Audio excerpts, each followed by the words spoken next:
Okay lang mag-fail, parte talaga yan ng proseso. Day 16 of Project Wealth 101. Failure isn't the end. Stepping stone lang yan para sa success. Si Thomas Edison nga, na scientist and inventor, nag-failed muna ng sobrang daming beses bago niya mabuo yung kauna-unahang light bulb.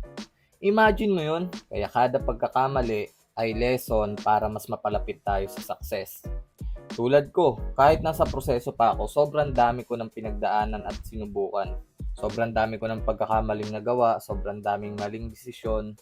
But those failures, mga wrong decisions ko nagawa, tumulong lang sa akin para mas mahubog pa yung personality ko and maabot ko yung success. Though nasa proseso pa tayo, but alam ko na marami ako natutunan sa pagkakamali ko na yan. It's all about mindset. Sometimes we need to reframe our thoughts. Sometimes kailangan natin ibahin yung perspective natin pagdating sa problema.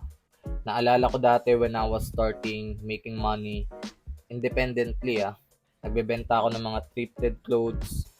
Minsan napanghihinaan na ako noon kasi madalas walang kita. Well, talagang panghihinaan ka that time because that's the only thing na meron ako to earn money and to support myself. But during that time, I just found out that kailangan lang natin i-reframe yung mindset natin, tingnan ng ibang perspective yung problema para masolusyonan yun. Instead sabihin mong walang kita ngayon, sinasabi ko noon, wala pang bumibili baka mamaya meron na.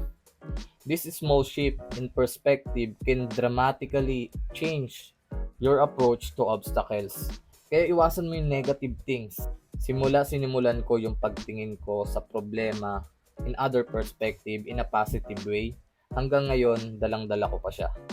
Kaya pag meron ako mga difficulties, may problems ako, I'm always thinking it is a part of process. Aalis din to. Hindi to mag-i-stay sa akin. It is just a bad day, not a bad life. Plus, surround yourselves to those people na pwede kang i-lift up. For example, my girlfriend.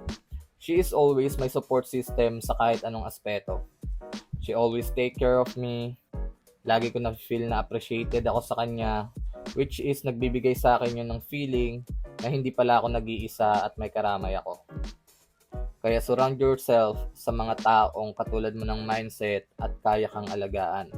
Iwasan mo na yung mga toxic na tao, okay? Bro, wala nang lugar dito sa atin yan. Lastly, alagaan mo rin yung sarili mo because you can't bounce back sa mga problemang nangyayari sa'yo or nangyari sa'yo if your body isn't good enough para ma-handle yung stress. Do a regular workout, take a walk, proper nutrition, enough sleep, just take care of your body. Resilience isn't just a mental game. Kailangan din ng katawan mo magpahinga. Darating sa atin yung mga problema pero hindi yun yung dulo. Gamitin mo I ain't gonna tell him, babe, I get it, darling. Yeah, you got a situation, stop sweating, darling.